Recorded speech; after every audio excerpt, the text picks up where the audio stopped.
오늘 주신 하나님 말씀은 신약성경 예배소서 6장 1절로 3절의 말씀 되겠습니다. 316쪽에 있는 예배소서 6장 1절로 3절입니다. 받들어 봉독하겠습니다.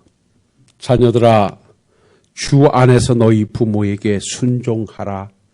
이것이 옳으니라. 내 아버지와 어머니를 공경하라. 이것이 약속 있는 첫 계명이니 이로써 내가 잘되고 땅에서 장수하리라. 아멘.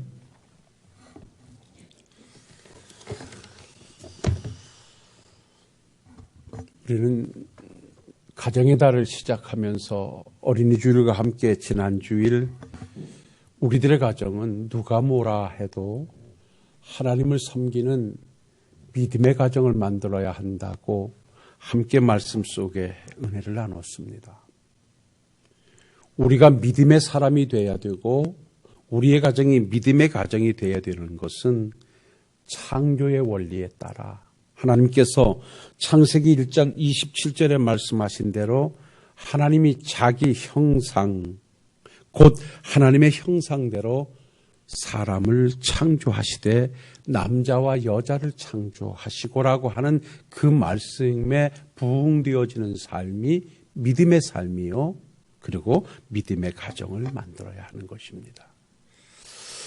여기 하나님의 형상대로 창조되어졌다라고 하는 것은 우리가 하나님을 육신의 눈으로 볼 수 없는 분이기 때문에 어떤 살과 피를 가진 우리와 같은 동일한 어떤 외적인 존재로 하나님과 동일하게 창조되어졌다는 것이 아니고, 하나님은 육체가 없으신 거로 하나님의 형상은 비물질적인 부분을 가리키는 것입니다. 그러니까 인간이 하나님의 형상대로 창조되었다고 하는 것은 하나님과 교류할 수 있도록 창조되어졌다라고 하는 것입니다. 이렇게 하나님께서 인간을 창조하시고 가정을 만들어 주시고, 그리고 하나님께서 인간들에게 주신 큰 복이 있는데 그것이 창세기 1장 28절의 말씀입니다. 창세기 1장 28절을 보면 하나님이 그들에게 복을 주시며 하나님이 그들에게 이르시되 생육하고 번성하여 땅에 충만하라. 땅을 정복하라. 바다의 물고기와 하늘의 새와 땅에 움직이는 모든 생물을 다스리라 하시니라 라고 말씀합니다.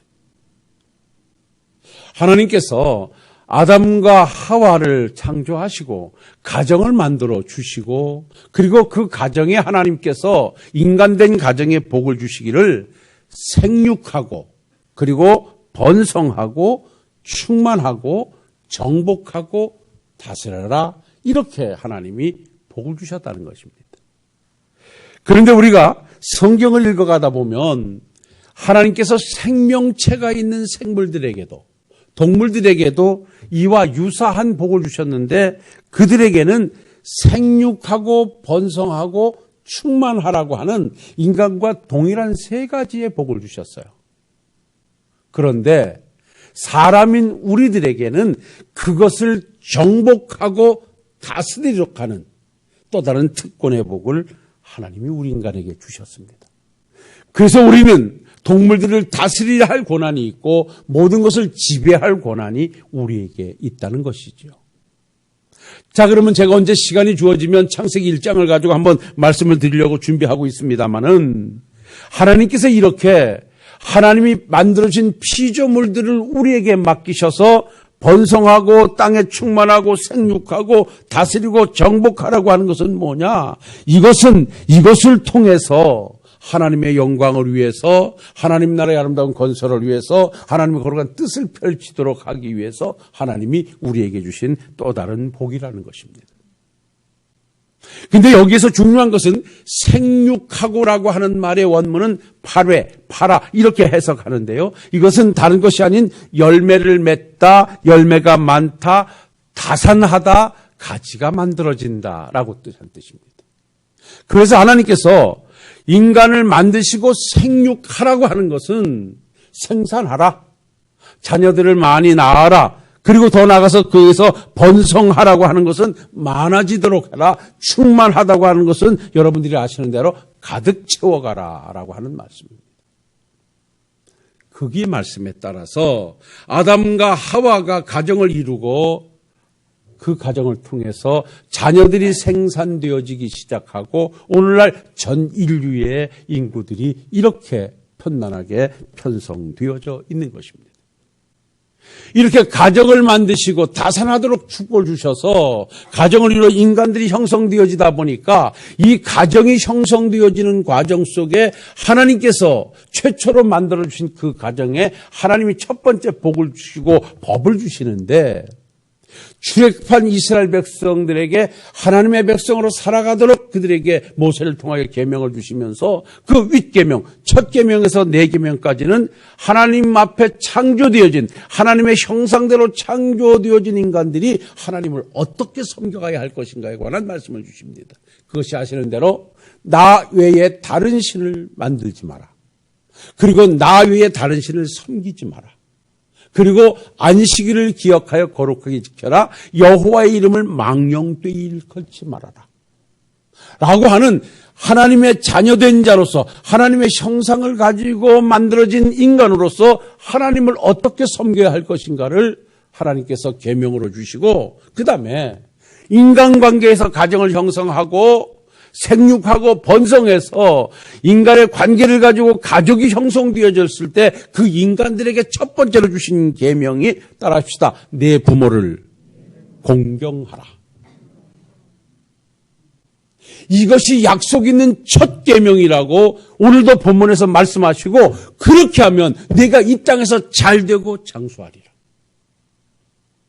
여러분 이 땅에서 뭘 바라십니까? 다 잘되기를 바라는 것은 인지상정입니다. 그것을 위해서 우리가 오늘을 살고 있다고 해도 과언이 아닙니다. 그리고 뭐니 해도 오래 살고 싶은 것은 사람인지라 다 그렇습니다. 하늘나라가 참 좋고 그렇지만 그래도 여기 있는 한은 여기에 더 있고 싶은 것이 사람들의 공동된 의식입니다. 하나님께서 물론 장수하리라고 하는 것은 생명만이 아닌 다른 여러 가지 일도 오래갈 것을 말씀하고 있습니다만은 오늘도 분명히 본문을 통해서 우리에게 주시는 말씀이 자녀들아 내 부모를 주 안에서 순종하라 이것이 옳으니라. 내 부모를 공경하라 이것이 약속 있는 첫 계명이니 네가 이 땅에서 잘되고 장수하리라 이렇게 말씀을 주시고 있습니다. 자, 하나님께서 모세를 통하여 첫 번째 주신 계명이 출애굽기 20장 12절에 내 부모를 공경하라 그리하면 하나님 여호와가 내게 준 땅에서 내 생명이 길리라. 거기에서도 생명이 길 것이라고 말씀을 했고 우리 주님이 오셔서 주신 계명 속에서도 내 부모를 주 안에서 순종하라 내 부모를 공경하라 그러면 네가 이 땅에서 잘되고 장수할 것이다 라고 말씀을 주셨어요. 그러니까 사랑하는 성도 여러분들이요. 우리가 부모님을 섬겨야 하는 것은 자녀된 자로 부모님에게 효를 해야 되는 것은 하나님의 계명이요. 더 나아가서 인류의 본분이요. 도덕의 기준이 된다는 것입니다. 가정이 발전해서 마을이 발전해서 국가가 만들어지고 국가가 만들어진 것을 우리는 사회라고 합니다. 사회라고 하는 이 더불어 사는 인간들의 존재 안에는 반드시 법이라는 것이 개정되어져 있게 되는데 그 법의 기준은 바로 가정에서의 부모와 자식 관계에서 만들어지는 사랑과 효의 정신이 모든 기관의 법의 기초가 되어진다는 것입니다. 그래서 중요한 것은 가정의 윤리가 가정의 도덕이 가정의 본분이 무너지게 되면 여러분이 국가 대계가 무너지는 것입니다. 요즘 매스컴을 통해서 우리가 볼 때 참 눈살 찌푸리고 가슴 아프고 저는 어떤 장면을 보면서 우리 주님 빨리 오셔야겠습니다 라고 탄식하는 장면이 있습니다. 그것은 다른 것이 내가 어려워서가 아닙니다. 요즘은 어린 아이들이 모양새는 아름답게 만들어서 옛날에 우리 모양보다 더 예쁘고 더 멋있고 더 많이 배우고 더 멋진데 내면에 들어가 보면 사람 같지 않은 사람들이 참 많아요. 대부분이 다 그렇지는 않습니다만은, 지난주일도 제가 이 말씀을 언급했습니다만은, 요즘 매스컴을 통해서 가정의 달에 계속 나오는 이 폐륜적인 아이들의 모습을 볼 때마다 정말 가슴 아프고 통탄하게 되고, 어찌다 이 나라가 이렇게 됐는가. 저는 그걸 보면서 우리나라도 북한과의 어떤 상황이 어느 정도만 정리가 되어지면 총기를 소지하는 나라가 되기에 멀지 않다. 미국이라고 하는 저 나라가 왜 총기를 소지하게 됐습니까? 여러 가지 이유가 있습니다만은 사람이 사람의 모습을 잃어가는 순간부터 그들은 총기를 소지하게 됐습니다. 그 말은 뭐냐면 내가 정당함에도 힘으로 상대를 제압할 수 없으니 어떤 무기를 가지고 상대를 제압할 수밖에 없기 때문에 자기 보호 차원에서의 총기 소유가 허용되기 시작해서 그 총기로 말미암아 수많은 범죄와 인륜의 폐륜적인 모습이 또 만들어지고 있는 것입니다. 지난주일인가요? 참 안 볼 영상을 하나 보면서 젊은 아이가 연세든 택시기사가 뭐 어찌했다고 해서 그렇게 무참하게 폭행을 가하는 모습을 보면서 그 모습은 사람의 모습이 아니다. 상상할 수도 없는 일들이 서울 장안에서 벌어지고 있는 이러한 문제는 어디에서 기인이 된 것일까라고 해볼 때 저는 가정교육에서, 가정윤리에서, 가정도덕에서 문제가 만들어진 것이다. 여러분들이요, 가정이라고 하는 것은 이미 우리가 익히 들어 아는 대로 사람이 자식이 태어나서 최초로 만나는 기관이 가정입니다. 그래서 어머니와 아버지는 최초로 만나는 교사일 수밖에 없고요. 삶의 기준일 수밖에 없고요. 거기에서 인륜을 배우고, 거기에서 도덕을 배우고, 거기에서 사랑을 배우고, 거기에서 양보를 배우고, 거기에서 협동을 배우는 곳이 가정입니다. 가정이라는 곳에서 상처가 싸매지어지고 기쁨이 나눠지고 슬픔도 나눠질 수 있는 그 가정이 그렇게 형성되어질 때 나라 역시 그렇게 만들어질 수 있다는 것입니다. 그런데 가정 안에서 자녀들이 배려를 배우지 못하고 양보를 배우지 못하고 인내를 배우지 못하고 섬김을 배우지 못하다 보니까 밖에 나와서 그러한 삶의 모습은 찾아볼래야 찾아볼 수 없는 것이 오늘의 현실이라는 것입니다. 어버이 주일을 시작하면서 자녀된 자가 부모를 어떻게 보양할 것인가, 보훈할 것인가를 앞서서 제가 이렇게 여러분들에게 말씀드리는 것은 성경이 부모를 섬겨 효도를 해야 될 것을 하나님이 명령으로 말씀하셨고요. 그 명령이 얼마나 우리에게 준엄한가는 잠언서 30장 17절에 이렇게 말씀합니다. 아비를 조롱하며 어미 순종하기를 싫어하는 자의 눈은 까마귀에게 쫓기고 독수리에게 먹히리라. 자식된 자가 부모를 공경하지 않고 경히 여기고 없이 여기게 되어지면 독수리에게 쪼이고 그리고 까마귀에게 먹힐 수밖에 없다라고 성경은 강하게 어필하고 있습니다. 사랑하는 성도 여러분, 지금 우리는 부모와 자식과의 관계를 어떻게 만들어가고 계십니까? 저는 이 말씀을 준비하면서 부모와 자식 관계가 뭘로 형성되어질까라고 한다면 두 가지입니다. 사랑과 보온입니다. 부모는 자식을 사랑으로 양육해야 할 의무가 있고요. 부모의 사랑으로 성장한 자녀는 부모를 보양해야 할, 보훈해야 할 의무를 가지고 있는 것입니다. 그래서 아름다운 가정이 대를 이어가는 것은 사랑과 보훈이 조화를 이루는 것입니다. 그런데 전 세계 선진국이라고 하는 우리나라까지도 이제 그것이 법으로 제정되어져서 부모가 자식에게 조금 좀 더 위해를 가하려고 하면 전화를 들고 신고를 하는 이러한 세대가 왜 이렇게 만들어졌는가? 저는 이것이 바로 사랑과 보온이라고 하는 이 아름다운 관계의 조화가 깨졌기 때문이라는 것입니다. 우리가 어려서 대가족화에서 성장할 때에는 저는 부모님의 사랑을 의식하기보다는 부모님을 공경해야 된다고 하는 보훈의 차원을 더 많이 교육받은 것 같아요. 그때만 해도 자식들은, 장남들은 그죠, 당연히 나이가 들어서 가정을 이루면 부모님을 모셔야 된다라고 하는 전제는 이거는 변할 수 없는 이론이었습니다. 그런데 어느 순간에 이 대가족화에서 소가족화로 가면서 핵가족화가 이루어지다 보니까 이 보훈의 관계가 무너지고 사랑의 관계만 자꾸만 커지는 거예요. 자녀들이 줄어들다 보니까 부모의 기본은 자식 사랑이라고 하는 것은 예나 지금이나 변함이 없지요. 그래서 이 사랑을, 자식을 사랑하는 사랑은 큰데 자식들이 부모를 보훈해야 되겠다고 하는 이 보훈 쪽은 너무너무 작아져서 이게 부조화를 가져오는 거예요. 그러다 보니까 자식들은 당연히 사랑받는 것이 당연한 줄 알고 부모가 희생하고 헌신하고 배려해서 그 자식을 사랑하는데 그 자식이 사랑을 받을 때는 당연한 것으로 받고 당연한 것으로 받다 보니까 그 은혜에 대해서 은혜로 받아들이지 않고 보훈하고자 하는 마음이 생기지 않는다는 것입니다. 이 사랑과 보훈의 부조화가 오늘 이 한국 사회의 어려움을 만들고 한국 사회의 기본을 무너뜨리는 결과를 가져온다는 것입니다.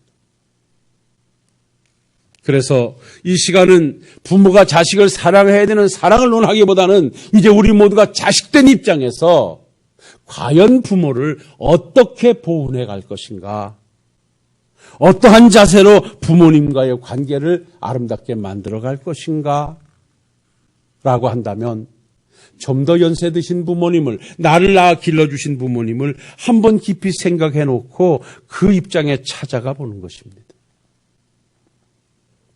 우리는 태어나서 부모님의 한없는 사랑과 헌신을 통해서 성장했습니다.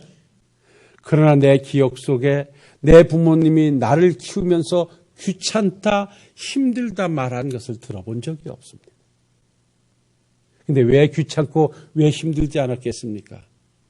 나도 둘을 그렇게 내가 직접 키우지는 않았지만 옆에서 보면서도 힘들 때가 있었거든요. 참 그렇다. 귀찮을 때도 많고요. 유독 뭘 그렇게 많이 물어볼 때 참 나는 뭘 준비를 해야 되는데 계속 옆에서 뭘 물어봐요. 한 번 가르쳐주면 됐는데 또 물어요. 그게 가만히 보면 장난삼아 물어, 애들이. 그래도 크냐 그러니 그랬죠. 근데 요즘 우리 어머니가 제가 가보면 그래요. 제가 가서 점심을 같이 먹고 한 2시간, 3시간 같이 이렇게 옆에서 대화를 하다 보면 똑같은 질문을 한 5번에서 10번을 하는 것 같아요. 그럴 때마다 제가 똑같이 대답을 하다가 뒤에 가서 아까 말씀드렸잖아요. 그러면 아까 내가 또 물어봤나? 그리고 한 10분 있다가 또 물어봐요. 내가 얼마나 착한지 나 절대 화 안 냅니다. 너무너무 마음이 아파요. 그러면서 나도 어렸을 때 저렇게 물어봤겠지. 아마 더 물어봤을 거예요. 이제 연세가 드시게 되면 그러실 수밖에 없는 거예요. 저는 그것도 자식들이 염두에 둬야 될 것이라고 생각해요. 사랑하는 성도 여러분, 제가 여러분들에게 말씀드린 대로 과연 우리 과정은 지금 어떻습니까? 내가 자식을 향한 사랑이 너무 작다고 생각하십니까? 아니면 내가 부모를 보훈하고자 하는 마음이 너무 내게서 줄어들었다고 생각하십니까?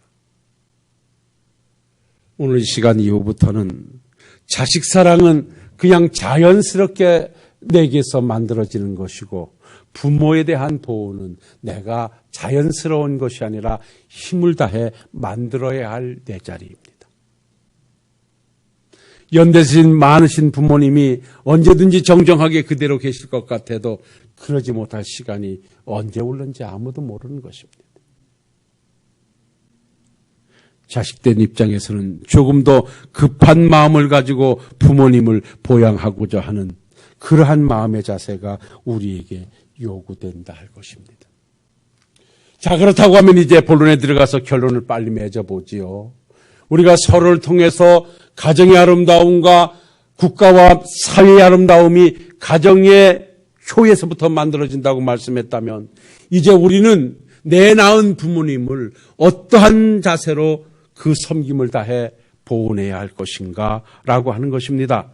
그것은 크게 두 가지 측면에서 그 첫 번째 보호는 따라합시다. 순종하는 것입니다.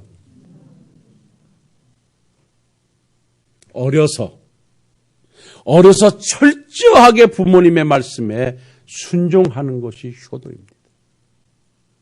오늘 말씀합니다. 자녀들아, 너희 부모를 주 안에서 순종하라. 이것이 옳으니라. 내 아버지 어머니를 공경하라. 이것이 약속 있는 첫 계명이니 이는 내가 잘되고 장수하리라. 여기서 순종하라는 말씀. 여러분이요, 아래서 말씀을 들어라. 네 생각을, 네 주장을 버리고 부모님의 말씀을 주 안에서 순종해 가라. 이 말씀입니다. 저는 효도가 부모님의 말씀에 순종해 있다고 하는 것을 두 가지로 나눠 봅니다. 내가 사고가 정립되어지기 전 내가 교육과정에 있을 때 철저하게 부모님의 교육과 부모님의 어떤 지도에 따라 우리는 순종하고 부모님의 뜻에 부합된 삶을 살아야 됩니다. 그리고요, 성장을 해서 제가 말씀드리잖아요. 저희 어머님 같이 이제 연세가 연로하셔서 하신 말 또 하고 하신 말 또 물어보고 레파토리를 다 합니다. 내가 입만 열면 우리 어머니가 하신 말씀 녹음기처럼 똑같이 할 수 있습니다.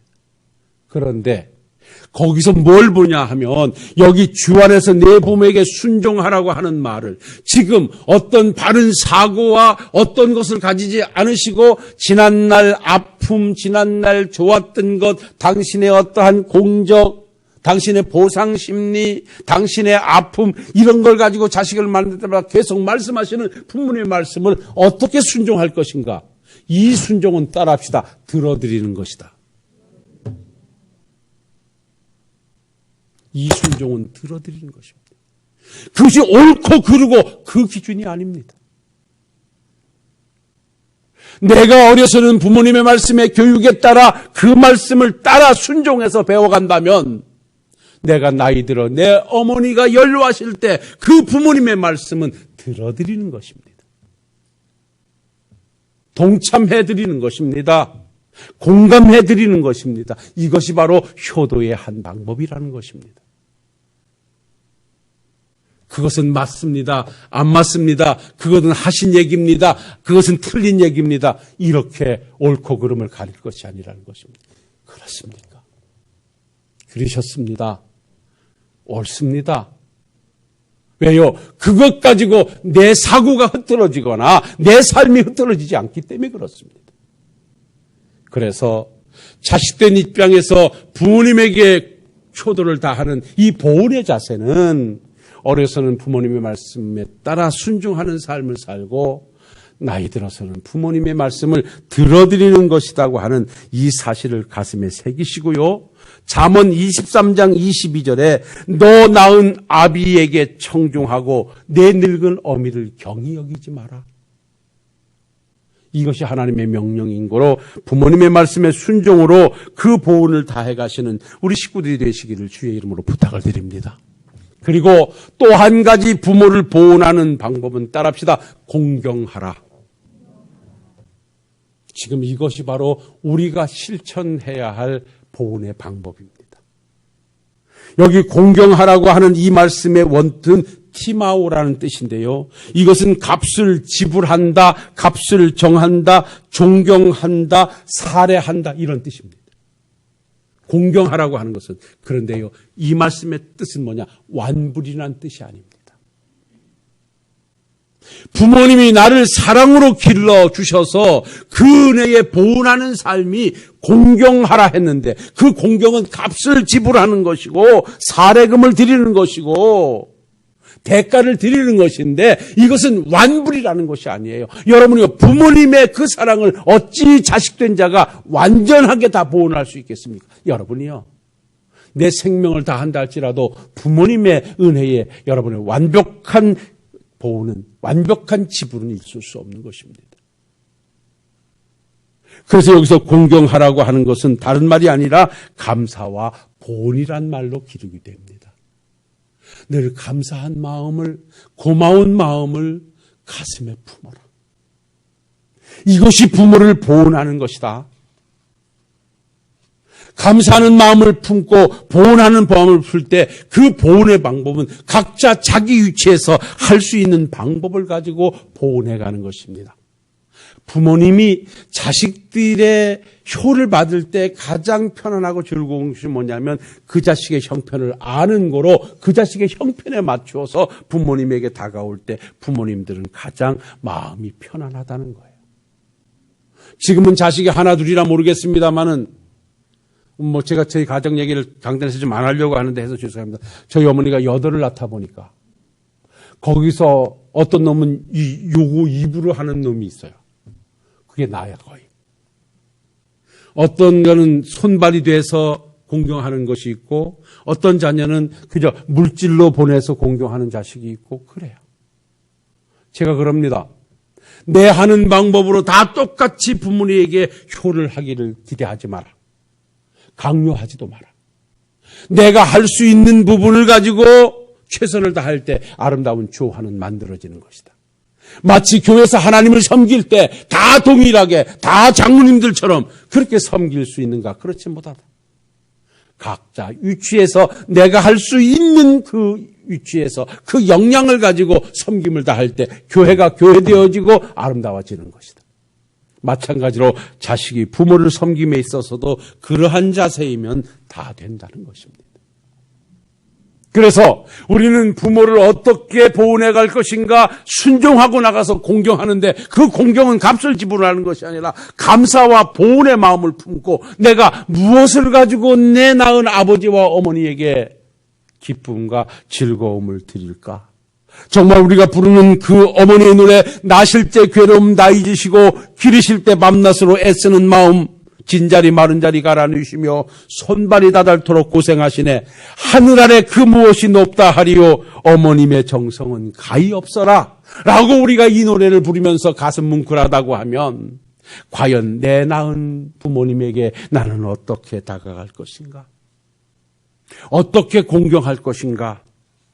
아침 편지의 저자인 고도원 씨가 부모님이 살아 계실 때 꼭 해드려야 할 45가지를 그가 기록하면서 이런 글을 남겼습니다. 자기가 평생 한이 되는 글이라 이렇게 썼어요. 보니까 어머니는 유난히 홍시를 좋아하셨다. 어느 날 밤늦게 돌아온 내게 어머니는 홍시가 먹고 싶다고 하셨다. 그러나 나는 이런저런 일로 귀가가 늦어지면서 며칠이 지났고 며칠이 지나다 보니 어머님의 부탁을 깜짝같이 잊어버렸다. 그리고 시간이 흘러 그날도 늦게 돌아오는 길이었다. 휴대폰 전화가 울려보니 아내의 전화였다. 그 전화의 내용은 어머니가 위독하시다는 것이었다. 허겁지겁 도착해보니 어머니는 이미 돌아가신 뒤였다. 아, 홍시, 그렇게도 아들에게 홍시가 먹고 싶다고 말씀하셨는데 살아생전 챙겨드리지 못한 것이 두고두고 한으로 남는다. 이렇게 자기 글을 썼어요. 그렇게 금방 곁을 떠나실 것이라고 생각을 못했겠죠. 그래도 주어진 일이 있다 보니까 깜빡깜빡 잊을 수도 있었겠죠. 어찌 보면 그것이 우리가 아닌가 싶습니다. 이렇게 해드려야지, 한 번 찾아뵈야지, 한 번 더 공경해드려야지 하면서도 내 일이 바쁘고 내 상황이 있다 보니까 다음에 기회가 주어지면 생신 때 찾아뵙지, 언제 뵙지라고 하는 것으로 시간을 미루고 있는 것이 우리가 아닌가 싶습니다. 글을 쓰는 어느 시골의 노부부께서 글을 남긴 것이 이 가정의 달이 있어서 제가 하나 옮겨왔어요. 한번 읽어드리고 오늘 말씀을 정리할게요. 이렇게 글을 참 예쁘게 잘 썼어요. 보니까 명절날과 생일날이면 자식들이 기다려진다. 바리바리 싸들고 온 음식 보따리가 주방에 가득하다. 그리고 북적거리는 자식들을 보니 부자가 된 기분이다. 때가 되어 둘러앉은 식탁은 세상 어떤 식탁도 부럽지 않다. 그러나 살펴보니 내가 먹을 것은 별로 없다. 우리 노부부는 질긴 LA 갈비보다는 연한 생선이 좋고 토마토 케찹 뿌려놓은 계란말이보다는 계란찜이 좋은데 치아가 약해서 먹을 수 없고 입맛에 맞지 않아 먹을 수 없다. 그러나 자식들은, 손자들은 참 잘 먹는다. 그 먹는 모습에 조금이나마 위로가 된다. 그래도 먹는 척이라도 해야 젓가락을 들고 음식을 향해 찔러본다. 그리고 생각해본다. 이 자식들이 누구를 위한 생일상을 차린 자식들인가? 자기들을 위해서 생일상을 차렸나? 부모님을 위해서 생일차를 차렸나? 분명 부모유를 위해서 자식들은 생일상을 차렸을 것이다. 그러나 나는 젓가락만 들었다 놨다 할 뿐 입에 들어갈 것이 별로 없다.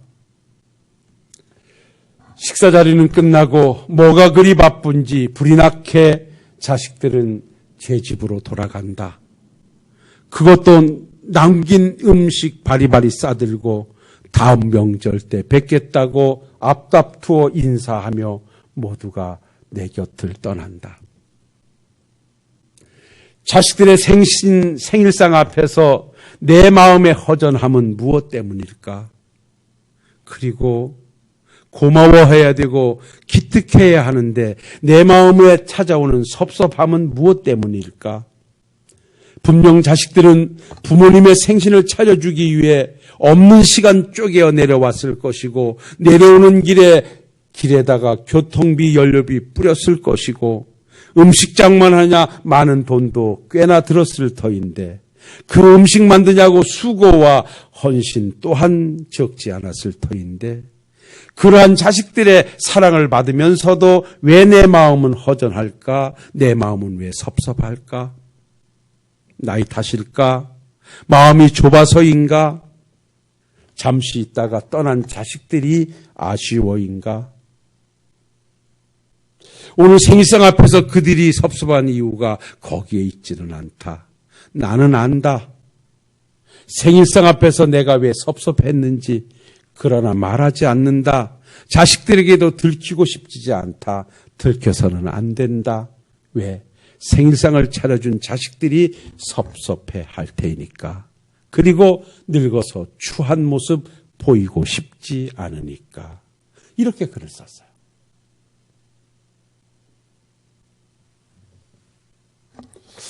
내 모습이 아닌가 싶기도 했습니다. 이것을 보면서 어떻게 부모님을 우리가 보양할까, 보낼까라고 하는 것은 여러분이요, 내 입장에서가 아니라 어머니의 입장에서, 부모님의 입장에서.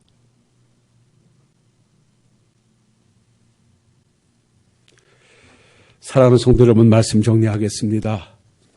내 낳아 길러주신 어머님은 연세와는 상관됨이 없이 자식의 나이 들어 늙어감도 상관없이 늘 자식으로 가슴에 품고 자식 잘 되기를 바라며 자식의 아픔을 내 아픔으로 간직하고 살아가시는 분들이 부모님이십니다. 내가 먼저 하늘나라의 천국의 소망을 가지고 사니 기회 있을 때마다 믿음이 없는 부모님이시라면 하늘나라의 소망을 예수 그리스도의 천국을 말씀해 주시고요. 함께 믿음의 길을 걷는 부모님이시라도 천국의 소망으로 남은 여생의 위로가 될 수 있도록 하늘나라의 소망을 늘 전해드리시기를 바랍니다. 이제 당신들이 아십니다. 머지않은 시간 하나님 앞에가 만나게 될 것을, 그래서 자식된 위치에서는 그 나라가 아름다움을, 그 나라가 나도 갈 나라임을 시간이 있을 때마다 말씀드려야 합니다. 지난해 제가 여러분들과 함께 다윗의 마음이 어버이의 마음이라고, 아버지를 죽이려고 했던 아들이 죽었다는 소리를 듣고 내 아들 압살롬아, 내 아들 압살롬아, 내가 너를 대신해서 죽었더라면 통곡하면서 감람산을 맨발로 오르내렸던 다윗을 소개했습니다. 이것이 부모님의 마음입니다. 오늘 다시 한번 어버이 주일 부모님의 마음을 가슴에 품고 나의 부족함과 아픔을 당신의 부족함과 아픔으로 가슴에 품고 오늘도 자식을 향해 기도하고 계실, 자식을 향해서 아름다움을 기대하고 계실 부모님을 가슴에 두고 순종과 공경으로 옳다 그러다 말대답하지 말고 그 말씀에 따라 위로해드리는 자식들로 다시 한번 마음을 다지는 아름다운 주일이 되시기를 주의 이름으로 부탁을 드립니다. 기도하겠습니다. 걸어가시고 내려오신 아버지 하나님, 어버이 주일 저희들이 말씀 통해 함께 할 수 있으니 너무나 고맙습니다. 오늘의 말씀은 종이 종에게 한 말씀입니다. 모두가 부끄러움 뿐이고 아쉬움 뿐이고 자신 있는 부분이 하나도 없음을 용서해 주옵소서.